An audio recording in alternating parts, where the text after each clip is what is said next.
of our economy. And there's discussions among business people about the effect of military buildup here in Guam in terms of the economy. And some are very concerned about it because Japan and the Japanese is one of our highest populated market people that come to Guam.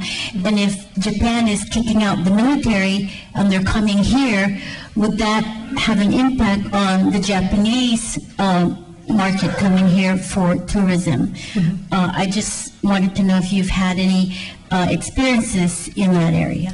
No, although I've heard people on Guam expressing some concern about that, in particular, for example, whether the question of whether the proliferation of sex industry sites, massage parlors and strip clubs and so on, and particularly their proliferation into the tourist areas is going to be of any benefit to most people on Guam. That's an economic frame on that question. I think that the other frame is one that suggests that that might not be so good for the women involved either, right?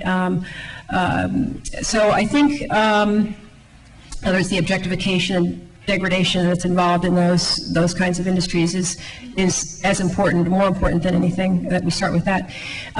So yeah, no, the only example I can give you from Fayetteville is that its reputation in the state is a place that you do not want to go. Right? So it's an anti-tourist, kind of an anti-tourist trap. Fayetteville is different in some ways than Guam, right? It does not have a gorgeous sea and beautiful temperature and so on, so it doesn't have some of the draws, but it has a reputation in the state that's much more negative than any other community in the state in terms of, and so real estate values are correspondingly depressed. There's not a big press of people who try to bring in business, in part because they feel it's not a good community to raise children in, so they can't try and bring their corporate personnel there. I mean, there's all sorts of reasons why some of that, the problem, these externalized costs of military bases, like the sex industry, like environmental problems, like degraded political culture, which leads to, you know, again, relatively low regulation of signage in Fayetteville. It just looks uglier than other cities in North Carolina. Those are all things that have an impact on the potential of the society of that city to do anything else, whether it's tourism or manufacturing or anything else. It doesn't have to be that way, but that is the way it is in Fayetteville. I'd like to ask you a question in reference of this, should the people living in Guam in 1944 to 1915 on the water of Pinnawick. It goes to a question as to, we were placed by the United States in the non-self-governing territory in the United Nations as in 1946, and then the United States turned around and started appropriating themselves with our resources, namely our land, water, and air. The question that I have in reference to what have you seen in other communities as far as decolonization is concerned, because we were placed in 1946, to me we were placed in a foster father-child relationship that the United States entered into role to protect our interests, and yet when it saw that it needed the resources of that child, it started wholesale confiscating our resources and displacing us totally. I just like to know about the decolonization process, maybe not in my lifetime, but in reference to when would I get that land back from Anderson Air Force Base that the United States took from my mom and paid her enough money to not be able to afford 12 acres, 12 dozen of chicken eggs. Yes, in other words, that's how much, it's just the Manhattan syndrome of the few trinkets that the Indians were given. And my mom's example of receiving compensation that she could not buy 12 dozen of chicken eggs from that proceed of 1 acre of land is, it happens to tomorrows on this island all over.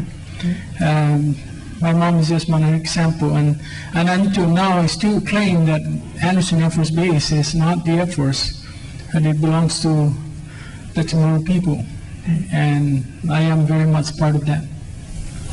Thank you. Yeah, I can't think of other, I don't know or have expertise in other similar situations overseas, but I do know that in the case of Fayetteville, the original landowners who lost their land, again, had no choice, were removed from their land in the World War I era.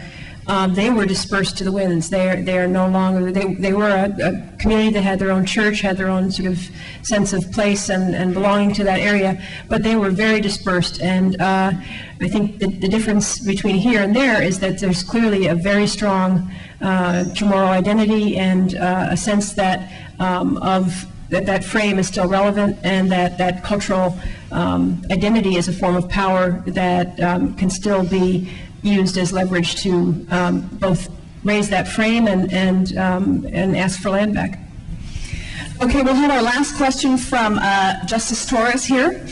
To wrap it up, I would like to remind everybody that we do have a symposium tomorrow beginning at 2 p.m. at the School of Business, and that we will have Dr. Lutz, and she will be joined by a professor from Yale University. Thank you. Thank you, Dr. Lutz. Of particular interest to the judiciary, and one of the things that you alluded to but didn't really get a chance to expound on, was the increased criminal activity that you, I think, mentioned was part of wealth redistribution. I'd be happy to talk with you, in fact, very interested in talking with you if you have some time about that, but maybe you can just briefly touch on that before we conclude. Okay. Well, it's a very strong pattern in the sort of criminological, sociological research showing that increased rates of inequality in a society result in more crime, and in particular property crime, and also, again, the drug trade, drug use, and so on, is also proliferates in those kinds of conditions. So that's in the civilian sector. In the military sector, research shows that military families have higher rates of domestic abuse, child abuse, and partner abuse. And so Guam can expect, again, that those rates will go up with a larger military population. Again, some of it's within families, sometimes it's outside of families, so rates of sexual assault and so on will be affected by that population shift. Again, this is a point on which many people get quite agitated, right? Because people get defensive. You're saying the military is criminals. Well, no, actually, the military is a full employment society, right? That is not going to be the source of property crime. To the extent you have more military in your population mix, you have less property crime, right? And it's also this sort of more kind of egalitarian society in a funny way, right? Economically, at least in terms of the wage structure.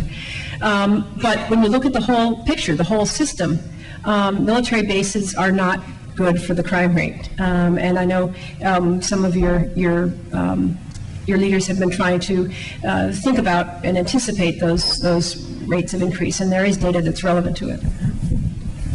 Well, thank you very much again, Dr. Lutz. How about another round of applause for her?